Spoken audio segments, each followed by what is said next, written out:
In this video, I'm going to react to American Southern comfort foods that you need to try before you die.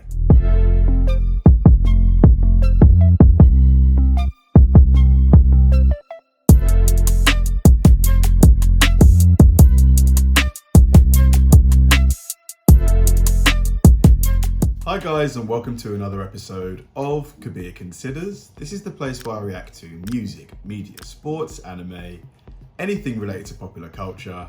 I'll watch it with an open mind and give you my 100% honest reaction to it. And if you could please hit that like button early, I'd really appreciate it. Here we go again, another food video. To be honest, these are my favorite kinds of videos because not only do I love learning about amazing new dishes, but just like being able to maybe try some and actually make some, or make a note of the ones that I want to try when I get over to America, I find really fun to do. And I've heard quite a lot about, Southern comforts and Southern food and how, hearty and delicious it is. But over here, we don't really have it.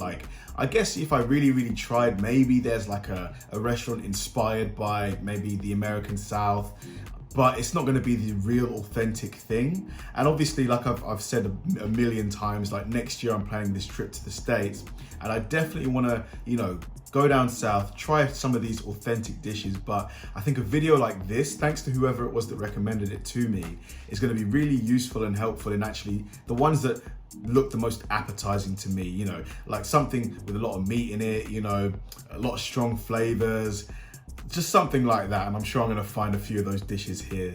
So let's go. This is going to be me reacting to Southern comfort dishes you need to try before you die. Let's do it.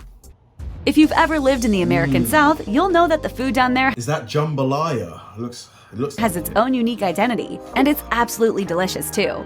If you haven't tried these, well, bless your heart. These are the Southern comfort foods you absolutely need to try. One of the most popular dishes to have come out of New Orleans are beignets. These airy treats are made with usually square pieces of yeast dough that are fried in hot oil until they puff up. They're then generously dusted with powdered sugar and eaten straight away, preferably accompanied by a mug of café au lait. Arguably the best place to enjoy a beignet is in New Orleans, preferably at the Café du Monde in the city's French Quarter. But if getting around is proving a little difficult right now, then you're in luck, because they're not difficult to make at home either. Just make sure to turn them often in the oil and be careful not to overcook them. Biscuits and gravy is a hearty breakfast dish that you'll find in restaurants and homes across the South. Yeah, I've had American biscuits a couple of times when I was in the States, in Florida, and they're so unique. The closest thing we have to them are scones, but they're not really the same.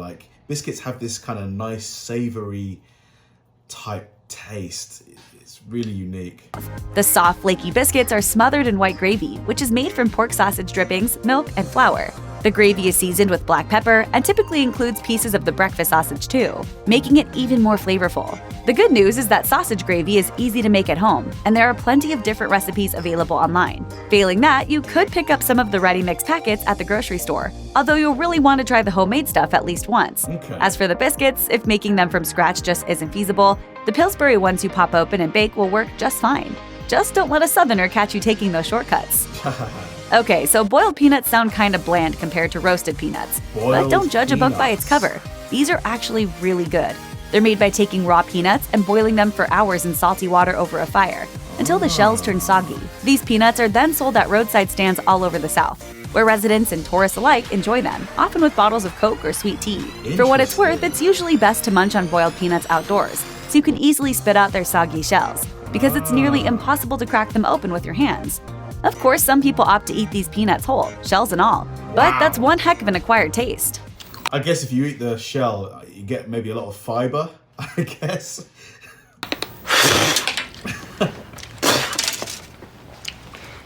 Okay. For centuries, people have been making use of their stale bread by creating their own kinds of bread pudding, often made with bread, cream, eggs, sugar, spice. This would be great with some ice cream, I think. Some nice vanilla ice cream or Cornish ice cream. And raisins. Modern bread pudding is the heartiest of comfort foods, and should do wonders for warming you up on a cold and dreary day. So how do you make bread pudding even better? Just add bourbon. In the South, people often add a few dashes of bourbon to a number of different recipes, and bread pudding is one of them. The bourbon combines with the cream and sugar to create a thick, warm sauce that is drizzled over the warm bread pudding right before serving. Brunswick stew is a hearty, tomato-based stew that's hugely popular in the South. That's what I'm talking It typically about. features lima beans, corn, and other vegetables, along with some sort of meat. The base includes barbecue sauce and a little hot sauce for some heat, too. Early versions of the stew use squirrel meat, but if you're not brave enough to keep it authentic, you can always substitute the squirrel with rabbit, chicken, or I'm not sure if I'm ready for that yet, for squirrel meat. just about anything else. Virginians claim the stew originated in their Brunswick County, while Georgians will tell you it was first made in the city of Brunswick, Georgia. Wherever it came from, however, it's a truly delicious comfort food that'll easily take the chill out of a wintry day. Grab some cornbread, or a loaf of any crusty bread for that matter, to sop up all the southern goodness. I love a good soup. Fried catfish is a simple dish that's available at most restaurants that serve fish in the I do like catfish, to be honest. Catfish is tasty. South. And the good news is that catfish is pretty good for you, since it's high in omega-3 fatty acids and low in mercury. If you can't find it at a restaurant near you, however, your grocery store may offer farmed catfish, which is also typically clean and nutritious. Catfish is easy enough to prepare. Dip it in milk, dredge it in seasoned cornmeal, and fry it in hot oil. It only takes a few minutes to get it golden brown on the outside and beautifully flaky on the inside. Add a squirt of lemon and a side of rice, then start chowing down. Pure bliss. Or chips, maybe, with some tartar sauce. For a truly comforting meal, there's nothing like a bowl of chicken and dumplings. If you aren't in the South, where you can find them at most sit-down restaurants, you can try making these at home by dropping biscuit dough into cooking soup. And though they aren't difficult to make, dumplings are a kind of art form, and they can take some time to perfect. You don't want your dumplings undercooked and wet inside, but you also don't want them so overcooked that they start falling apart in the broth. Stick them with a toothpick, and if it comes out clean, you're good to go. Chicken fried steak, sometimes called country fried steak, is made from a tenderized cube steak which is battered like fried chicken, pan-fried and topped with white gravy. While you can find chicken fried steak in an array of southern states, it's most closely associated with Texas. And as with most things, it's always bigger in Texas too. In fact, at Lulu's Cafe in San Antonio, you can find a 21-ounce version of this dish. And it's not a coincidence that Lulu's is also home to the famous 3-pound cinnamon roll too. That's just how they roll down there, as it were. A 3-pound cinnamon roll? Man, I think I'd need to share that one. Although, if I was hungry, I could probably do it. I reckon I could do it. For your next Super Bowl party, why not forego the wings and serve up a batch of Southern fried chicken gizzards instead? Believe it or not, your guests might thank you for it. Okay, so you probably don't want to think too much about what a gizzard is, but that'll be easy enough to do once you realize how good it tastes. You can cook gizzards What part of the body is a gizzard? Let me know in the comments. in a number of ways, but it's best to boil them first and then coat them before deep frying. Throw in a little hot sauce, and soon you won't be able to get enough of these tender little morsels. Chicken pot pie is an iconic Southern comfort food that, when done right, simply can't be beaten. And done right doesn't mean grabbing a pie from your grocer's freezer section. A flaky golden brown homemade crust is essential for this Southern specialty. Inside, the chicken needs to be moist and plentiful.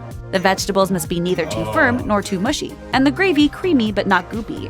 Is it a challenge to find a good chicken pot pie? Yes, but it really is worth it. And if you don't trust restaurants to get it right, you could always experiment That pastry looks perfect. Like a little bit soft on the inside, but a good, nice golden crust. with different recipes at home. It might take some time to perfect, but once you land on just the right method, you'll never want to cook anything else. Ambrosia didn't actually originate in the South, but you'll still find it at plenty of Southern potlucks. This variety of fruit salad typically contains mandarin oranges, mini marshmallows, pineapple chunks, and shredded coconut mixed with some sort of dairy ingredient. Some people use mayonnaise, while others use cream cheese, plain yogurt, or whipped cream. You might also find some potluckers add in bananas, cherries, and nuts too. Because why the heck not, right? Think of it like a banana split without the ice cream. And then maybe throw in some ice cream anyway. If you live north of the Mason-Dixon line, you've probably never experienced chitlins before, and you are most definitely missing out. Chitlins are made from the large intestines of a hog, and they need to be carefully cleaned and prepared before cooking, for obvious reasons. Typically, the intestines are soaked in baking soda and water, rinsed several times, turned inside out, and cleaned by hand before being boiled for several hours. And just in case you're doing this at home, be warned. Chitlins smell truly disgusting while they are boiling, so put some onion and lemon in the water to tone down the odor. After they are boiled, batter and deep fry them. Then serve them up with a little hot sauce. Interesting. Though Pennsylvania I would try that. It looks like a nice little tasty morsel, almost like pork scratchings. If any of you have ever had that. has its own version of chow chow, it's actually completely different from the Southern variety. In the South, chow chow is a cabbage-based type of pickled relish that incorporates onions, peppers, tomatoes, and a whole lot of seasoning. This stuff is often used as a topping for hot dogs and hamburgers, but you could also use it to top your cornbread, fish cakes, beans, and even your mashed potatoes. In fact, you can put it on just about anything. It'll taste great no matter what. Collard greens are a leafy green vegetable not completely unlike turnip or mustard greens, and are most often associated with soul food. They can be bitter and tough if not cooked properly. I bet this dish is super healthy, like all of the greens, you know, all of the it looks quite nutrient dense. But if they're done right, then they'll make the perfect side dish to any southern meal. After washing them well, chop the leaves into inch-long pieces, then simmer them in water. People often throw a ham bone into the pot along with garlic and onion for a little extra flavor. But one of the best additions to collard greens has got to be bacon. You can never go wrong with bacon. Red-eye gravy is made with the grease and drippings of pan-fried ham and black coffee. And yeah, okay, that might sound kinda gross, but this stuff really is amazing. The coffee is first used to deglaze the pan, but is then combined with the grease on a 1-to-1 ratio, resulting in a highly unusual yet genuinely delicious gravy. You can pour the simple gravy over your ham, potatoes, rice, or grits, but many folk choose to simply sop it up with biscuits. Crawfish, crayfish, crawdads, or mudbugs, whatever you call them in your neck of the woods, these freshwater crustaceans are some of the tastiest seafood out there. Of course, you can eat crawfish meat dipped in drawn butter, just like you would with lobster. But if you ever find yourself in the Cajun areas of Louisiana, do yourself a favor and seek out crawfish etouffee. This is when crawfish meat in a spicy roux is poured over rice for an amazing dish with a... This right here, yes, this is what when I think soul food, I think something like this, you know, a good hearty meal. And I bet it's delicious. All of the seafood, crawfish, and the seasoning and the greens that are in there. I bet this is so tasty. Seriously deep flavor. As simple as it sounds, you don't want to make fried chicken and waffles at home. Instead, hop on over to one of the South's many awesome waffle establishments or diners, the places that really get it right. If you haven't experienced chicken and waffles before, it might seem like an unusual combination, but it really does work. Crispy on the outside and juicy on the inside, perfectly seasoned fried chicken makes a heavenly partner for a plate of buttery waffles. This is also an incredibly versatile dish and should work great for breakfast, lunch, dinner, or a late-night snack. Fried green tomatoes is a simple southern side dish that packs a big punch. The key when making fried green tomatoes is to avoid them turning into a soft, soggy mess. Check your unripened tomatoes are suitably firm, then cut them into 3/8 to half-inch slices, and soak them for an hour in a mixture of buttermilk and hot sauce. Dredge the tomatoes in a combination of cornmeal and cornstarch, then fry them in bacon grease over medium-high heat until they're crispy on the outside. But be careful not to overcook them. You can dip them in just about anything, but a remoulade with mayo, hot sauce, horseradish, and Cajun spices would be the ultimate authentic accompaniment. I miss the smell of coffee and bacon frying. Oh, what I wouldn't give for a plate of fried green tomatoes. If you're looking for something a little out of the ordinary to fill you up, consider jambalaya. A favorite in Louisiana, jambalaya is a mix of sausage, chicken, seafood, and vegetable. I need to make this one of these days, honestly, because it might not be authentic, but I just love the look of it. Like I love the look of this, you know. Like the one that I make here, you know, probably isn't going to be as good as the actual real one, but yeah, I need to try making this. Cooked in the same pot with rice and stock. Creole jambalaya contains tomatoes, while the Cajun version does not. Both, of course, are extremely tasty. Jambalaya. In Cajun jambalaya, in rural Louisiana, you might also find a variety of game meats used, as well as alligator, crayfish, and even turtle. All Southerners know that everything's better when you fry it, and okra is no exception. To make these golden nuggets of veggie goodness for yourself, slice your okra, dip it in buttermilk, and then coat it in cornmeal and season before deep frying. The best thing here is that okra is seriously good for you, since it's low in calories and contains a great deal of fiber, potassium, calcium, and vitamins. The hot brown sandwich originated at the restaurant in the Brown Hotel in Louisville, Kentucky in the 1920s, and it's still served there today. The hot brown is traditionally an open-faced turkey sandwich with tomatoes, covered in Mornay sauce, which is baked, topped with bacon, and then broiled. Some people say it was originally created with peaches rather than tomatoes. Others swear it's a great hangover cure. Pretty much everyone agrees, however, that it's a genuine, bona fide, once-in-a-lifetime sandwich. It looks great. If you've ever eaten at Long John Silver's, you've probably had their hush puppies. But the ones you can get at a southern restaurant or fish fry are a heck of a lot better than the Long John variety. Hush puppies are basically balls of fried cornmeal batter that are often served alongside fried fish or shrimp. Though hush puppies aren't exactly complex, they're kind of like potato chips, in that it's virtually impossible to eat just one. Southern pecan pie made with a splash of high-quality bourbon is hard to beat. If you don't have a restaurant in your area that makes a killer pecan pie, though, it's not too difficult to make at home. However, you'll want to experiment with the amounts of corn syrup, brown sugar, and bourbon you're using until you find just the right combination. And sure, you might end up having to bake a load of pies to get it right, but who's gonna complain about that? Pecan nuts are nice because they have like a nice sweetness, a real good, unique sweetness to them. I bet this pie tastes delicious. If you aren't from the South, then there's a chance you aren't too familiar with pimento cheese. Basically, pimento cheese is a mixture of cheese mixed with mayo and pimento peppers. It can be spread on crackers, stuffed into celery, and scooped onto chips. Some people add it to scrambled eggs or grits, while others use it as a relish for Oh, look at that. brats, burgers, and hot dogs. In Louisiana, they spice it up by adding hot sauce or cayenne pepper into the mix. But the possibilities for pimento cheese are endless, and once you start incorporating it into your recipes, you're never going to want to stop. Pot liquor is the liquid that's left behind after you boil green vegetables. So what do you do with it other than pour it down the sink? Well, some people save pot liquor and use it in place of stock in their next stew or soup, while others pour it over rice or potatoes. But the best thing to do with pot liquor is drink it. It might seem a little odd, but that way you can reap all the nutrients that have boiled out of the greens. Red beans and rice is a staple dish in Louisiana Creole cuisine. Traditionally, families took the ham hocks, bones, vegetables, and beans that were left over from Sunday dinner and used them to create a scrumptious dish of spicy beans that were served with rice the next day. Cayenne pepper, Tabasco sauce, and other seasonings can turn up the heat on this hearty meal, while some people like to add in sausage or other meats. Here's a tip though. If you boil bones to make a broth for the base, you'll get exactly the flavor you want without having to add anything else. Gumbo is sometimes confused with jambalaya, but it's not the same thing at all. The key difference is that with jambalaya, the rice is cooked with the rest of the ingredients. With gumbo, however, the rice is cooked. Look at those big, juicy prawns and that sausage. Cooked separately. Gumbo is a stew created with a strong, robust stock, sausage, shrimp, other shellfish, and the holy trinity of vegetables: bell peppers, celery, and onions. The most important aspect of home cooking a great gumbo is perfecting the roux that's used as its base. Or you could just head down to New Orleans and get someone to make it for you. Your call. Where's my mac and cheese? Everyone knows that real macaroni and cheese doesn't come out of a box, nor does it come with a packet of powdered cheese.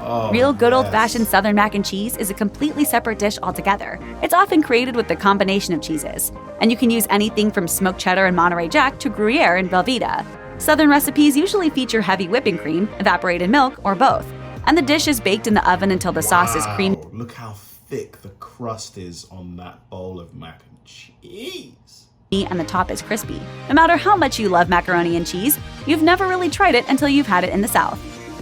You might have seen sweet potato casserole at Thanksgiving dinner and passed it by, but it's time to stop sleeping on this delicious dish. Though some folks love it topped with charred marshmallows, others prefer a topping made with brown sugar and pecans. Give it a go, and you'll soon realize that this often overlooked Thanksgiving side dish deserves a place on your dinner table all through the year.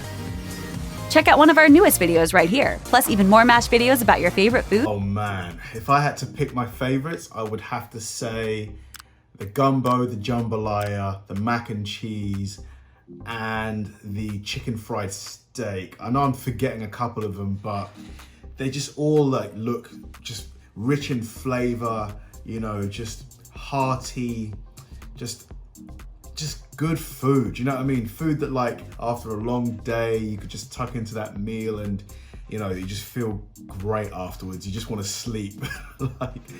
Man, I cannot wait to try some real Southern food. I've heard so many good things about it. Cannot wait. Thanks for watching, guys. If you enjoyed this video, please like, subscribe, turn on bell notifications, and keep throwing the recommendations my way. I know I say it all the time, but they genuinely help me out because if I know you enjoyed watching something, I'll definitely enjoy reacting to it.